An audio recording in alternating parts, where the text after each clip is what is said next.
O intestino é um órgão complexo, capaz de influenciar os níveis de humor, energia e até o sistema imunológico. E tudo aquilo que você ingere pode exercer um papel fundamental nesse equilíbrio. Olá, seja muito bem-vindo, muito bem-vinda. Eu sou Alessandra Feltri. Olá, eu sou a Roberta Carbonari, estamos começando mais um episódio do Pura Vida Cash. E nesse episódio vamos falar sobre saúde intestinal e o consumo excessivo de açúcar. Exato, Ale, o intestino é muito mais do que um órgão responsável pela digestão.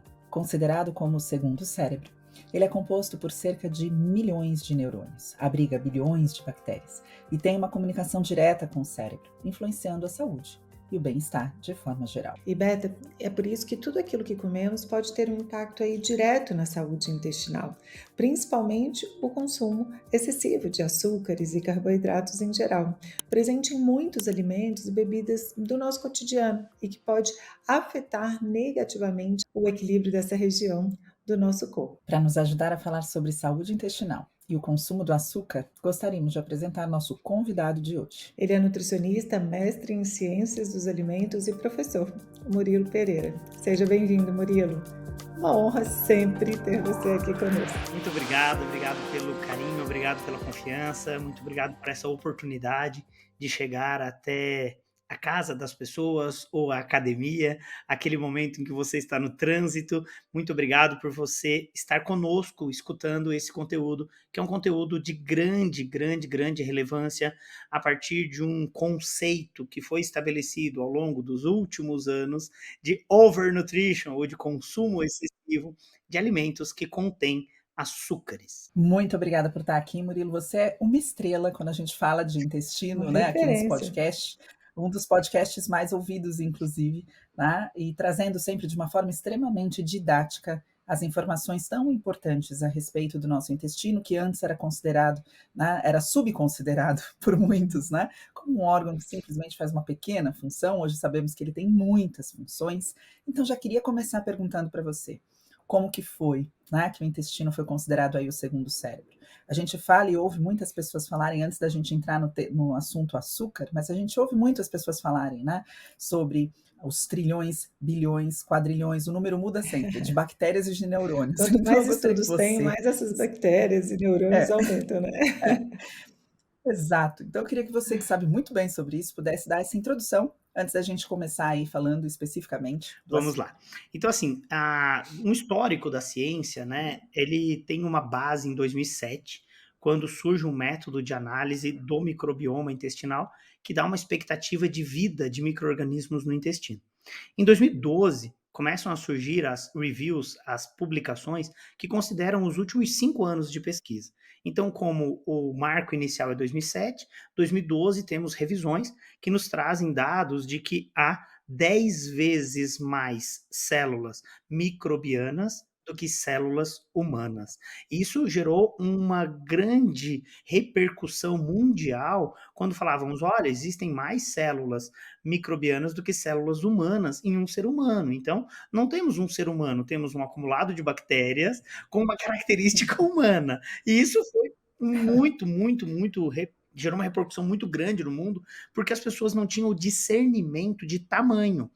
E eu gostaria aqui de fazer um dever de casa, que é, quando nós vamos observar uma célula microscópica, uma célula microbiana, a lente de aumento do microscópio é uma lente de 100 vezes. Quando se observa uma célula humana, é uma lente de aumento de 40 vezes. Então, assim, o tamanho infinitamente maior das células humanas faz com que nós tenhamos essas características humanas, mesmo que tenhamos um número que em 2012 acreditávamos que era de 10 vezes mais células microbianas. Então, essa é uma primeira coisa. Em 2017, nós temos uma revisão disso tudo e o grupo científico responsável pelos guidelines e tal diz que, olha, não é 10 vezes mais, é igual. O número de células humanas é igual ao número de células microbianas. E considerando o tamanho, é como se nós estivéssemos falando de um acumulado de elefantes, células humanas, e um acumulado de formigas, células microbianas. Então, assim, ter a mesma quantidade de formiga e a mesma quantidade de elefante, com certeza isso é completamente diferente. Mas, fato é que o nicho de sobrevivência, o ambiente onde está a grande maioria dos micro-organismos é, além da pele, o nosso trato gastrointestinal. Então, o comportamento desses micro-organismos desde 2012 tem nos levado à compreensão de uma mudança no comportamento dos seres humanos, dentre elas a conexão intestino-cérebro, motivo da sua primeira fala aqui, e hoje se Uhum. repercute muito o efeito comportamental que esses metabólitos microbianos podem influenciar nos seres humanos. E aí não é mais o micro-organismo, e sim o que ele produz. E aí vem muito ao encontro do que nós vamos falar aqui, porque dependendo do substrato ou do componente que se coloca de forma crônica em um ambiente, nós temos uma seleção natural pelo nutriente para que tenha mais ou menos um grupo de micro-organismos. E aí, então, é a mesma coisa que se você colocasse só no bairro da Liberdade, onde tem mais japoneses, imagina colocar lá só joelho de porco, chucrute, cerveja, aqueles japoneses lá que estão acostumados a comer sushi, sashimi, e agora chegando só joelho de porco e torta de maçã, apple strudel, eles não vão ficar muito bem confortáveis ali. Da mesma forma que se em Blumenau nós colocarmos só sushi, sashimi, com certeza não haverá um conforto dos alemães em Blumenau. Então, o intestino, quando ele é submetido a uma monotonia alimentar, ele tem uma diversidade microbiana reduzida. Isso faz com que tenham compostos que podem auxiliar ou prejudicar o comportamento cerebral. Incrível, né? Foi assim um Eu exemplo, adoro as adoro. analogias. Eu acho que fica fácil, né, de todos vocês que estão aqui Uhum. conosco compreender. E hoje, né, a gente tem o tema aí do consumo excessivo de açúcares, né? E a gente sabe que aí entre esses açúcares a gente tem diferentes tipos, e aí a gente gostaria de ouvir um pouco, Murilo, como seria esse impacto no intestino do consumo excessivo de açúcares? Quais os desconfortos, quais esses agravantes aí na saúde intestinal? Porque em outros tecidos, né, se a gente for falar do consumo excessivo de açúcares, né, na obesidade, no sobrepeso, na doença metabólica, né, nas doenças cardiovasculares, a gente tem a ciência aí mostrando. Mas vamos focar aqui no intestino, qual o impacto desse excesso de açúcares, os diferentes tipos, aí na saúde intestinal? Bom, acredito que a grande maioria que esteja nos escutando sabe um pouco da minha origem, da minha base. Eu sou originário da área de tecnologia de alimentos. Eu fiz a graduação em uma faculdade em que a base da faculdade, da Universidade Federal de Pelotas, é a agronomia e a tecnologia de alimentos. Depois eu fiz o mestrado e também o doutorado na tecnologia de alimentos no CAL, Centro de Ciência dos Alimentos. E na minha carreira profissional, eu fui professor de algumas disciplinas, disciplinas brutas na nutrição, dentre elas bromatologia. E bromatologia é um estudo da composição química dos alimentos. Então eu queria pedir licença a vocês e falar de carboidratos e não só açúcares, porque carboidratos foram negligenciados durante muitos e muitos anos, porque o seu método de análise é um método Jacquet. E eu já explico o que que é o Jacquet. Para se calcular o análise centesimal de alimentos, que é o quanto tem em 100% de um alimento, qual é a característica fisicoquímica ou bromatológica. Então se faz métodos de obtenção dos componentes deste alimento. O primeiro método é umidade ou teor de água. Então se pega uma amostra de 1 grama e se desidrata a uma temperatura conhecida para que não aconteça desnaturação de proteína, lipídio, nem de outros componentes. E a partir disso você tira o percentual de umidade, que com certeza, para quem conhece uma tabela de composição química, é a primeira coluna negligenciada, teor de água. As pessoas só prestam atenção na caloria, ou na proteína, ou no carboidrato ou no lipídio. Mas o melhor, e talvez o mais importante, é o teor de umidade ou de água que tem ali. Bom, depois disso se faz a análise de proteína. Se utiliza um método enzimático ou um método de acidificação in vitro, então se faz um método de Kildall, onde se degrada ali as proteínas, depois você titula, você destila e você pega a fração nitrogenada e essa fração nitrogenada multiplica por 6,25 vai dar a fração proteica. Depois você faz a fração lipídica, você coloca num extrator chamado Soxhlet e lá extrai a fração lipídica e consegue quantificar isso. E depois você faz a fração de fibras, que pode ser por ação enzimática, e aí coloca enzimas que degradam essas fibras e vê o teor que sobrou ali do não digerido, porque as fibras têm uma ligação diferente. Já explicando sobre carboidratos, porque fibras já é algo relevante, a diferença entre um carboidrato digerível e um não digerível é a composição da ligação entre os polímeros de sacarídeos. Então, mais ou menos assim, se seres humanos fossem monossacarídeos, ligados de mãos dadas, estaríamos ligados por ligações alfa, que pode ser alfa 1,4 ou alfa 1,6. O que é uma ligação alfa? Na nossa percepção, é uma ligação pelas mãos. Quando os seres humanos estão de mãos dadas, nós estamos com ligações alfa. O que isso é relevante neste momento? Quando nós temos ligações alfa, o ser humano é capaz de produzir alfa-amilases, ou seja, o ser humano é capaz de quebrar essas mãos dadas e separar os seres humanos. Fibras alimentares seriam ligações entre a mão de um indivíduo e o pé do indivíduo subsequente. Então teríamos ligação do tipo beta, e não tem nada a ver com a Beta que está aqui me entrevistando agora. Beta é uma ligação de difícil lise, de difícil quebra. São beta ligações. A ligação beta é entre o carbono 1 e o carbono 4 do sacarídeo subsequente, ou entre o carbono 1 e o carbono 6. São as beta ligações. E para que ocorra a quebra das beta ligações, precisam existir beta amilases. Fato é que o ser humano tem uma grande dificuldade de quebrar as beta ligações. Por isso, para se fazer análise de fibras alimentares, se coloca in vitro alfa-amilases, que é o que o ser humano é capaz de degradar, e o resíduo do não digerido pelas alfa-amilases vai ser o resíduo chamado de fibra alimentar não digerível. Isso também é calculado. E aí você tem um resíduo mineral. Então você coloca esse alimento numa mufla a 500 graus, desnatura completamente os resíduos orgânicos e você fica com resíduo mineral. E aí, onde que está o cálculo do carboidrato? Bom, é já que não é proteína, já que não é água, já que não é lipídio, já que não é fibra alimentar, o cálculo é feito por diferença. Você pega 100 menos todos os outros valores em percentual. Então, o percentual de água, o percentual de umidade, de carboidrato, de lipídio, e faz um cálculo por diferença.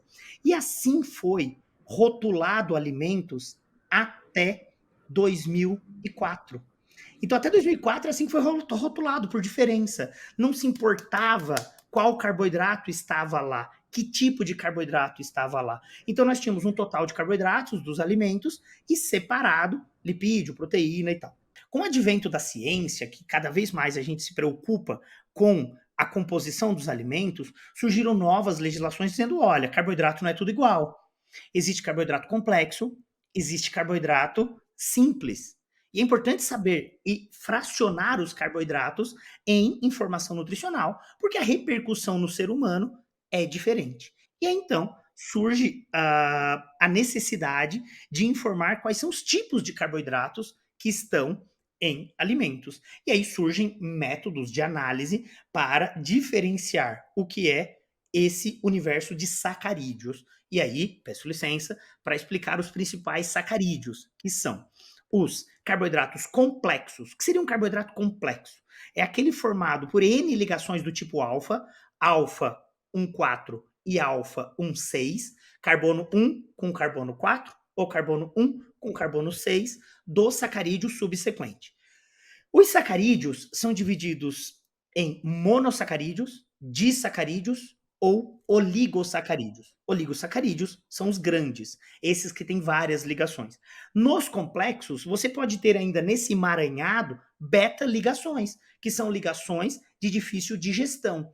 Então, quando a gente fala em carboidratos complexos integrais, são aqueles que têm na sua composição, além de carboidratos digeríveis, carboidratos não digeríveis por enzimas humanas.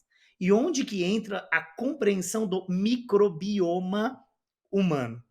É que alguns micro-organismos que habitam o nosso intestino são capazes de expressar beta-amilases. Então, eles quebram ligações entre as mãos e os pés desses indivíduos, que são ligações de difícil quebra por seres humanos. Então, as beta-ligações podem ser quebradas por beta-amilases produzidas por micro-organismos do nosso ambiente intestinal. Só que quando elas quebram essas ligações, essas bactérias têm a capacidade de produzir um componente benéfico ao ser humano, chamado ácido graxo de cadeia curta. Elas têm uma fermentação produzindo ácidos graxos saudáveis.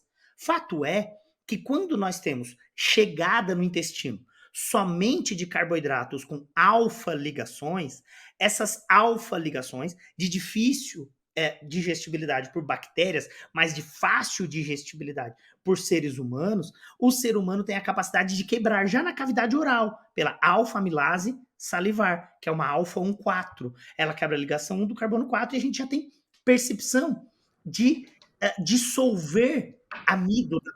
É o pãozinho derretendo na Isso, boca, né? É o pãozinho derretendo. derretendo na boca. Então a gente já tem essa capacidade, para quem é católico e frequenta a igreja, sabe que o que tem ali numa hóstia é um polímero de glicose com alfa-ligações, que a nossa alfa-amilase é capaz de degradar tudo e dissolve na boca.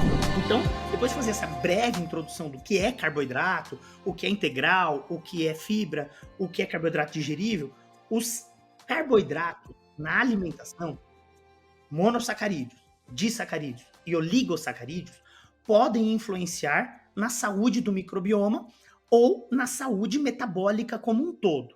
A overnutrition, o excesso de consumo de qualquer coisa pode fazer mal, seja proteína, seja lipídio ou carboidrato. Quando o mundo se rende aos açúcares, às refeições com grandes concentrações de carboidratos, nós podemos ter uma mudança no ecossistema intestinal e uma prevalência de micro-organismos que são capazes de fermentar os monossacarídeos, independente de ter a beta ou a alfa ligação, porque monossacarídeo já é só o sacarídeo. E aí, sobre isso, surge uma nova terminologia em nutrição, que é a dieta FODMAP. E o que vem a ser a dieta FODMAP? Um grupo de pesquisadores da Monash University viu que quando se tem um diagnóstico de doença intestinal, que é a doença intestinal chamada síndrome do intestino irritável, que também é já que não é síndrome de Crohn, já que não é doença inflamatória intestinal, já que não sei o que é, não é doença celíaca, deve ser síndrome do intestino irritável. E aí começaram a estudar o efeito dos sacarídeos nas pessoas. E aí determinam a nomenclatura low, que é baixa ingestão, FODMAP diet. E o que vem a ser o Low Food Map Diet? É uma dieta de baixa ingestão de fermentáveis, que é o F, né? Então, nesse FODMAP é fermentável. O O é oligosacarídeo, o D é disacarídeo, o M é monossacarídeo, o A não serve para nada, é AND, não serve para nada nessa nomenclatura, e o P, polióis. Então, o FODMAP é de monossacarídeos, disacarídeos, oligosacarídeos fermentáveis e polióis. Essa dieta com baixa ingestão disso gerou uma repercussão muito significativa, benéfica, nos sinais de desconforto intestinal. E aí surge um universo para pesquisar sobre tudo isso. Só que nós precisamos fazer mais um dever de casa, que é entender como que o ser humano absorve os sacarídeos. E sobre esse dever de casa, eu quero, antes de mais nada, parar e dizer assim, ó, se tu tá no trânsito, se tu tá na academia, se tu tá em casa, parar, presta atenção no que eu vou falar, porque eu vou falar pontos de vistas distintos. E uma coisa pode ser muito boa para um indivíduo e muito ruim para outra. Por exemplo, no intestino, a absorção de sacarídeos, ela é motivada para a corrente sanguínea por transportadores de membrana, que facilitam o transporte de sacarídeos para a corrente sanguínea. Alguns sacarídeos têm transportadores específicos. Por exemplo, a glicose, quando tem uma chegada de insulina, quando há uma resposta para essa glicose, a gente tem transportador de membrana, o GLUT4, que permite o transporte da glicose para o nosso corpo. Então, a glicose, ela é normalmente muito bem absorvida. Ela é uma exose. Ela tem uma característica de 6 carbonos organizados em uma exose, diferente de uma frutose, que tem uma organização na forma de uma pentose. Então, nós temos uma glicose, que tem uma característica bioquímica, e temos uma frutose, que tem uma característica bioquímica. A frutose, na forma de pentose, ela não tem um transportador de membrana específico. E aí, então, ela entra no corpo por diferença de concentração. Então, ela precisa ficar mais concentrada no lúmen intestinal para que em um determinado momento, por diferença de concentração, ela consiga ser absorvida. Então, quando nós temos overnutrition por açúcar, e eu dei essa volta inteira só para falar do açúcar. O açúcar é um disacarídeo, é a sacarose. E a sacarose, por ser um disacarídeo, é um composto formado por uma pentose e uma exose.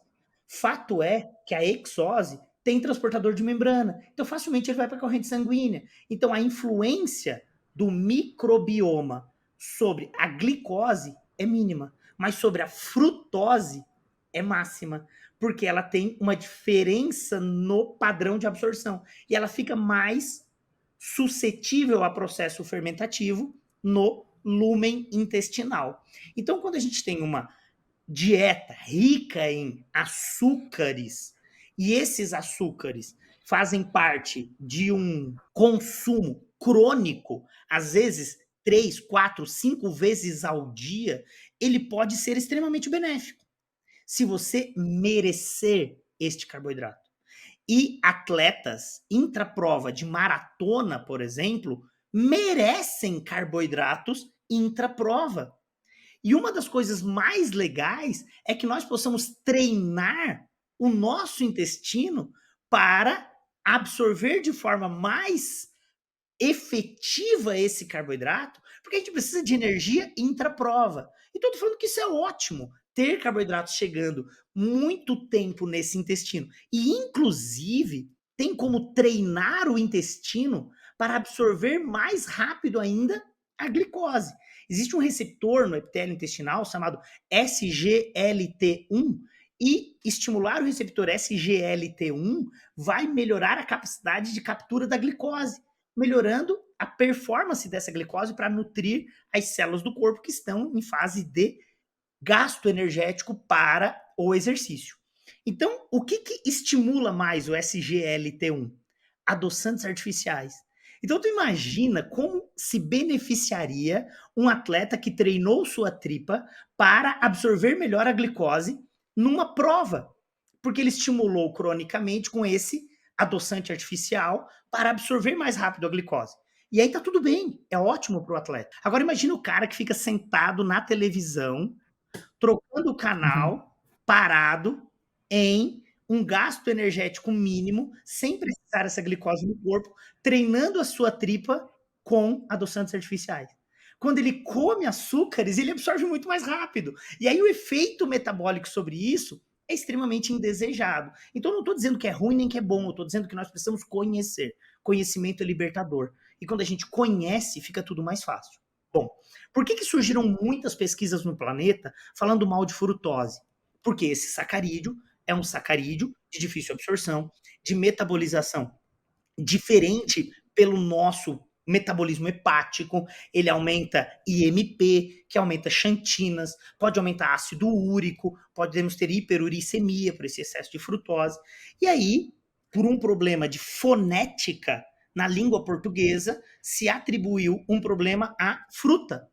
Porque fruta começa com fru e frutose começa com fru. Então é um problema de língua portuguesa, de fonética, que as pessoas fruta um problema por causa da frutose. Porque, na verdade, o grande problema da overnutrition por frutose é por açúcar, sacarose. É isso que leva ao consumo exacerbado e uma mudança no perfil do microbioma. E aí, então, o que que essa overnutrition por sacarose ou por açúcar, que no Brasil pode ser de cana, mas no mundo o grande problema é a de milho, que é a maior origem dos açúcares no mundo, é de milho, e no mundo ele é chamado de xarope de milho rico em frutose, e que não é um mel caro que está lá na prateleira, não. É um açúcar invertido que tem o maior poder de punch na papila gustativa do gosto doce. Então ele gera um impulso para o córtex gustativo, remetendo aquela calma,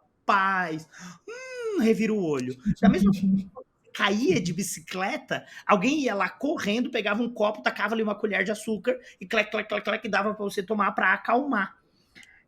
Porque gerava essa percepção, essa sensação, aquele acolhimento, o primeiro alimento que o ser humano é submetido, o leite materno, o que gera impulso na papila gustativa pelo fato dele ser um pH neutro, não ser salgado nem ácido, é o gosto doce. Então esse primeiro percepção da vida, o amor, a resposta insulínica, revira o olho, dá soninho, tudo isso é bom com açúcar. E isso, então, fez com que as pessoas tivessem esse apelo e esse apego tão grande aos açúcares. No entanto, um monossacarídeo que está ali, que é a frutose, pode fazer muito mal.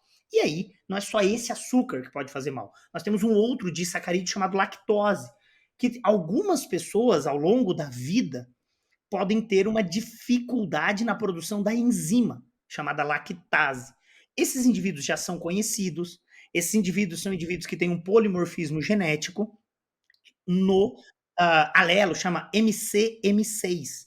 Essas pessoas que têm uma alteração do MCM6, na fase adulta, têm uma dificuldade na manutenção da produção de lactase. Então, esse disacarídeo fica no lúmen intestinal passível de fermentação.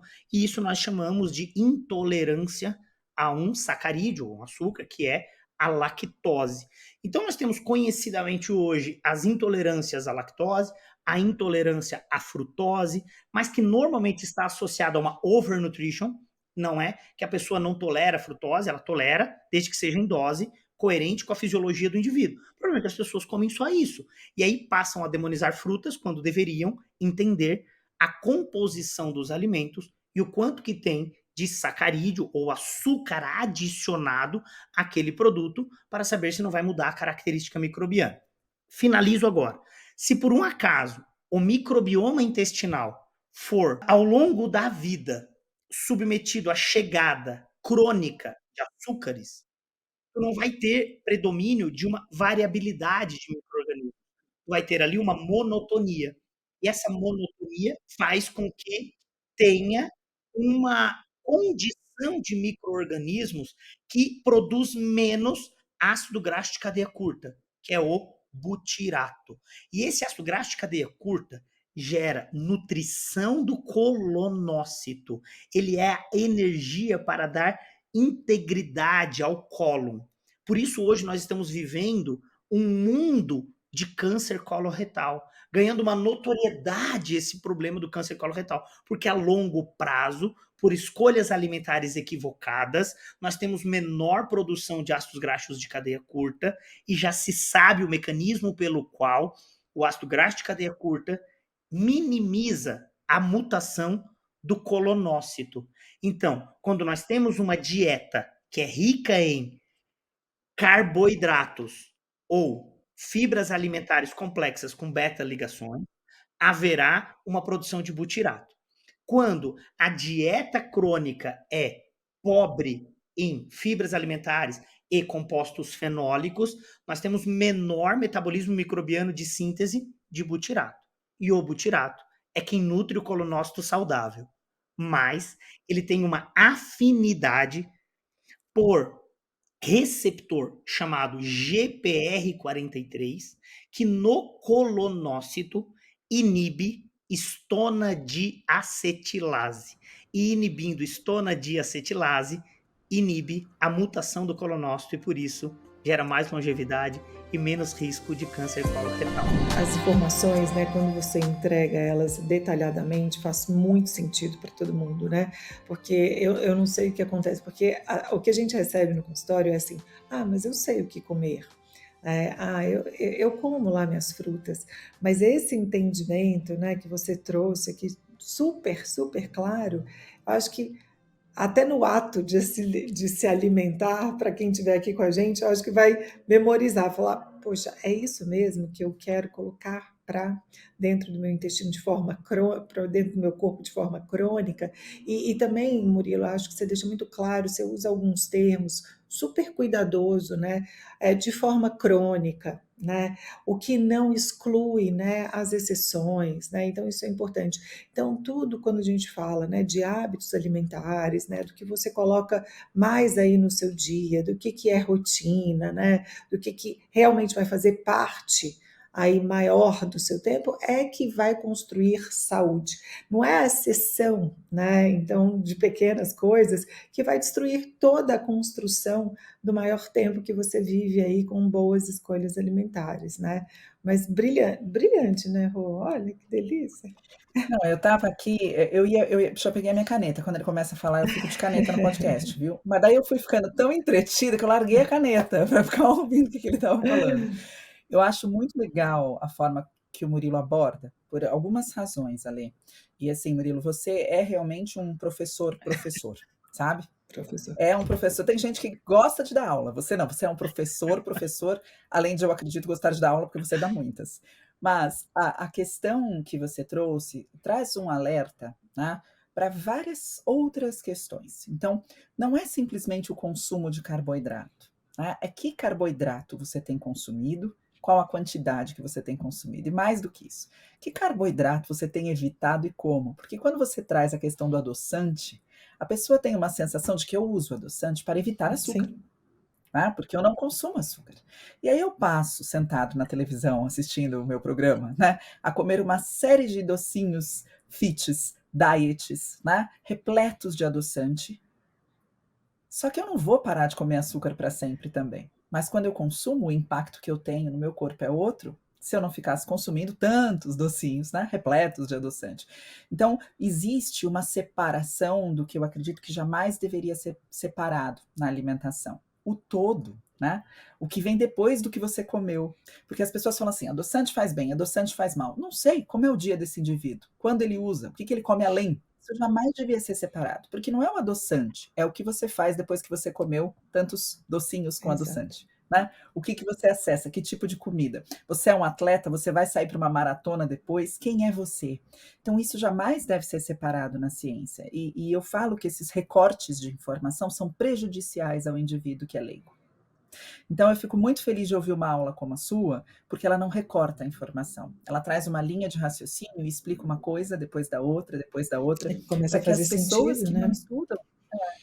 não estudam a nutrição e que não têm, por exemplo, a chance de assistir uma aula sua como professor, possam assistir essa explicação e começar a conectar comportamentos. Poxa, eu faço isso, poxa, eu faço aquilo, nossa, eu achava que eu estava indo por um bom caminho, mas por isso então que eu estou sentindo, né, alterações intestinais, então por isso que eu estou me sentindo assim, ou por isso que eu realmente estou engordando com adoçante, né, porque eu já ouvi isso de pacientes, nossa, mas eu estou engordando muito depois que eu comecei a comer Tá adoçante. treinando a Então, tripa para não absorver é mais a Você glicose. vê, exato, exato, e a gente ouve exato. isso no consultório, tá? Então foi muito legal te ouvir falar aqui, muito legal te ouvir falar sobre essas coisas, assim, parabéns pela sua didática e por trazer de uma forma Exatamente.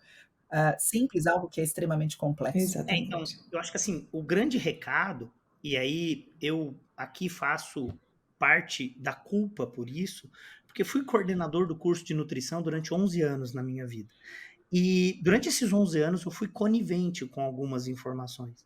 E para que o índice glicêmico, a carga glicêmica de um alimento pudesse ter um olhar sobre a verdade, que é minimizar a absorção de açúcares, que é diminuir o impacto na glicose na corrente sanguínea, se utilizou argumentos de que uma estratégia era colocar uma colher de farelo em cima da comida. E eu fui conivente com isso durante muitos anos. E hoje entendo a verdade por uma outra ótica da verdade, que a gente tem que consumir alimentos que naturalmente tenham fibras e compostos fenólicos, e não necessariamente enfiar uma casca em cima da comida, e sim ter um conjunto de estratégias, padrões alimentares e, quem sabe, o uso de fibras alimentares solúveis, que são fantásticas para aumentar a produção de butirato, quando não se atinge o total no padrão alimentar, dependendo da individualidade, mas comer alimento que tem fibra é fundamental, por mais que tenha frutose na sua composição, por mais que tenha outros sacarídeos, mas tem que ser o raw food, que é o alimento na sua integralidade, com composto fenólico, com fibra alimentar, e isso vai, a longo prazo, promover saciedade, diversidade do microbioma, metabólitos adequados e menos desconforto. Mas isso não quer dizer que uma intervenção aguda a pessoa consiga comer grandes quantidades desses alimentos, porque talvez não, porque tem um microbioma em desequilíbrio ainda, mas a longo prazo vai melhorar. Eu achei interessante você Perfeito. trazer sobre o consumo, né, dessa fibra alimentar solúvel como uma estratégia extra, né? Porque existe sim, né, pessoas que não conseguem consumir o que hoje a ciência mostra que é benéfico aí de fibras, né? Então, quando a gente fala, né, sobre alimentação de 500 a 600 gramas de vegetais, frutas, legumes ao longo do dia, para que a gente obtenha aí uma quantidade aí tanto de compostos fenólicos, mas como de fibras aí adequado, e a gente vê, e eu vejo muito na prática clínica, né, o almoço e o jantar, uma dessas refeições sendo negligenciadas ou não sendo planejadas, e aí vem essas estratégias, mas são estratégias pontuais, mas que você continue com São sim, correções, que né? você continue com o olhar que a alimentação é a base de tudo, né, que o planejamento vai fazer toda a diferença, que nos vegetais, nos crucíferos, que os verdes escuros, né, os legumes roxos, alaranjados, amarelos têm lá muito mais que fibra, né, os compostos fenólicos que também vão trazer benefícios aí para a microbiota, mas que sim, em algum momento você pode corrigir essa deficiência de fibra, a gente tem solução, mas que isso não seja bengala aí também para longos anos da vida, né? É um complemento, né? Como tudo a gente faz, até mesmo quando a gente fala de compostos fenólicos, que em determinadas condições clínicas ou para determinada idade, aí a gente vai ter formas concentradas em cápsulas de compostos fenólicos, também são bem-vindos, mas a base, ela deve ser alimentar, né? E eu queria só mais uma fala aqui, que é uma fala de vocês e que eu gostaria de ratificar, é que é fundamental que tenhamos um momento de prazer e que esse consumo de açúcares seja por mérito. Você tem que merecer este carboidrato. E o mérito é gastar energia. Então é fundamental que nós tenhamos um gasto energético. E aí eu ouvi uma frase essa semana que eu gostaria de compartilhar com todos que estão nos assistindo, nos ouvindo. Você faz planejamento financeiro. Você faz uma previdência privada para a sua fase da vida em que você pretende aproveitar os netos.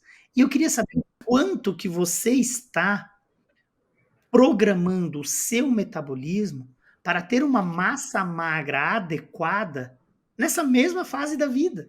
Porque se você tiver guardado dinheiro, ok, mas você precisa se locomover, pegar essa criança no colo, você precisa ter qualidade de vida. Então, quanto você está fazendo agora de atividade física para ter uma memória muscular, como você vai ter uma reserva financeira pela sua Exato. previdência privada. Então, precisamos, neste momento, fazer essa reserva de massa magra para que nós possamos ter uma longevidade mais adequada. E para isso, Exato. há o mérito de comer um doce. Então, se você malhou, se você fez atividade física, você merece um carboidrato, você merece um doce.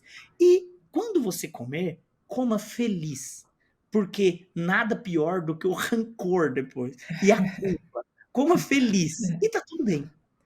É ótimo você colocar esse ponto, né, dessa reserva, né? Então, ao longo da vida, o que que a gente tem que fazer?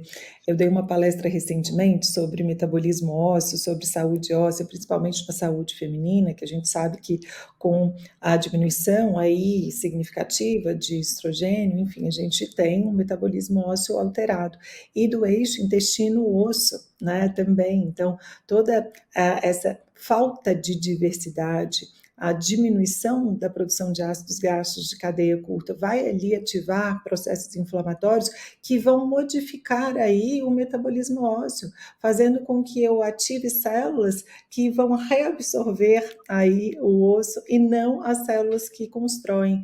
E também essa faixa, né, etária entre 35 e 40 anos, onde a gente tem um maior crescimento ósseo, um maior crescimento aí dessa saúde muscular, que a gente deva ficar atento na entrega de nutrientes, de micronutrientes ou de macronutrientes, para estabelecer um bom crescimento, estabelecer um bom estoque, para que a gente tenha, né, essa poupança aí, né? Porque na hora que tiver que perder, nós como profissionais, a gente tem mais tempo para restabelecer estratégias, né? Eu tenho reservas. Então, peraí, o que está acontecendo com você? Deixa a gente poder cuidar. Então, não enxergar, né, um nutriente ou um alimento em uma determinado momento da vida quando você só precisa dele por conta de uma condição clínica agravada, né, mas pensar no antes. E aí é isso, né, que você trouxe sobre saúde muscular, é no antes, né, o quanto você tem digestão proteica adequada, dos carboidratos adequados para essa construção de massa magra ao longo da vida, né? Eu tenho uma preocupação grande com relação a treinar para gastar calorias e poder comer, sabe? Pela minha área de estudo, né? Como um método compensatório. No entanto, fica muito claro o que você disse aqui, né? Não é que você disse pague o que você comeu. Você disse viva de uma forma ativa e coma o suficiente para ter energia para ser Isso. ativo. Você falou completamente diferente. E eu gostei muito da forma como você trouxe. Eu costumo dizer que esses alimentos que são ricos, né, em uma série de. Os produtos alimentícios ricos em açúcar adicionado, vamos ser bem claros, né, eles são como o vestido longo. Você não vai trabalhar de vestido longo. Você não sai todo dia de vestido longo. Você não vai de gala todo dia, né? Você vai com a sua calça jeans e camiseta, com o seu terninho do dia a dia. Isso é o alimento.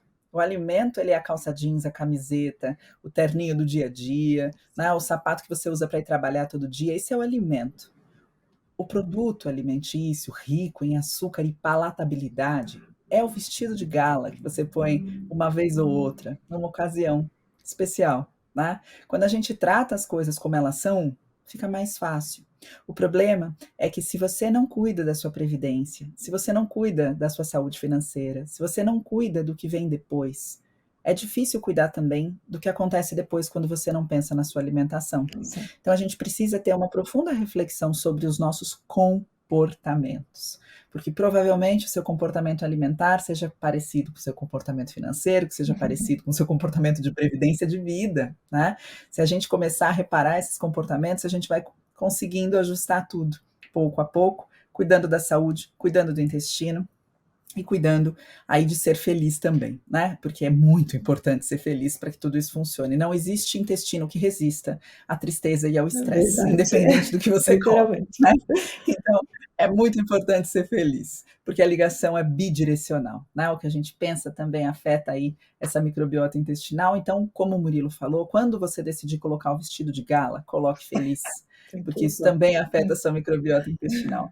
Murilo, é muito bom ter você com a gente. É sempre uma felicidade ouvir você falar. Eu queria, Murilo, uma vez por mês no podcast. Eu vou deixar aqui uma reivindicação para A a gente gente ter já Murilo uma começa o vez por mês. podcast já marcando a agenda para o próximo, assim que é Tá bom. pronto, Adorei hoje o exatamente. esquema. Foi assim, Muito, gente, o muito esquema hoje. obrigada. É assim, vai ser assim agora comigo. Muito obrigada pela presença e de novo, e pela aula. Obrigada, Obrigado, Murilo. obrigado. Eu que agradeço. Acho que é isso, né? Eu tenho tentado levar essa informação ao maior número de pessoas, é importante ressaltar que em 2022, um artigo publicado na Nature Reviews de Endocrinologia fracionou o mundo em 7 macro-regiões e comparou a média de consumo de açúcares dessas regiões, das 7 macro-regiões, com o consumo médio mundial.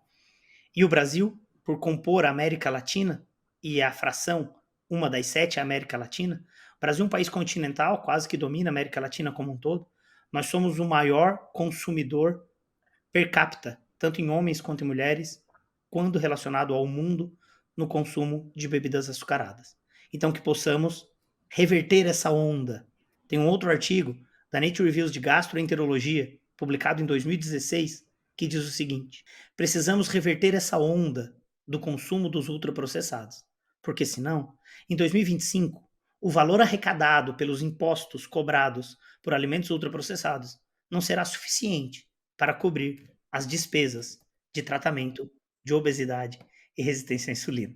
Então, que possamos ainda em tempo reverter essa onda, dar valor e prioridade à comida de verdade. Querido ouvinte, eu espero que você tenha aproveitado tanto quanto eu aproveitei esse podcast e fique muito à vontade para compartilhar esse episódio com outras pessoas que também precisam receber essa informação. E caso você tenha gostado desse momento, pode também divulgar o programa para mais pessoas ao avaliá-lo em sua plataforma favorita, de preferência 5 estrelas. E agora, com um like aqui nesse vídeo também. Lembrando que o Pura Vida Cast faz parte de todo o universo de conteúdo do Pura Vida Prime, a plataforma de conhecimento da Pura Vida. Acesse puravidaprime.com.br e transforme sua saúde com a ajuda de renomados profissionais de todo o país. Esperamos você na próxima semana com mais um episódio que está sendo preparado com todo carinho. Isso mesmo, Alê. E esse foi mais um episódio do Pura Vida Cast, um novo caminho para te nutrir com as escolhas mais saudáveis. Obrigada, Alê. Obrigada, Murilo. Obrigada, foi uma delícia Beta. ter vocês aqui. Obrigada aos nossos Obrigada, ouvintes. Murilo. Obrigada, Beta. Obrigada a todos. Beijo, até a próxima. Valeu, tchau, tchau, beijo.